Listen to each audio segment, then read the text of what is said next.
सहित समागम होती 1 नंबर वार्ड 6 नंबर वार्ड रे बहु युवक बीजेपी दल में सामिल है कौन सामिल होते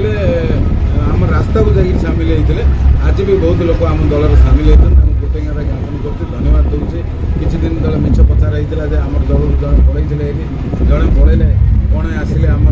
सहित मिसिले आज आज उत्साह सहित आम दांड बुलूँ प्रचार करूँ लोक को चिन्हवाई एमपी को एमएलए को आज परिचय करने बेलुंग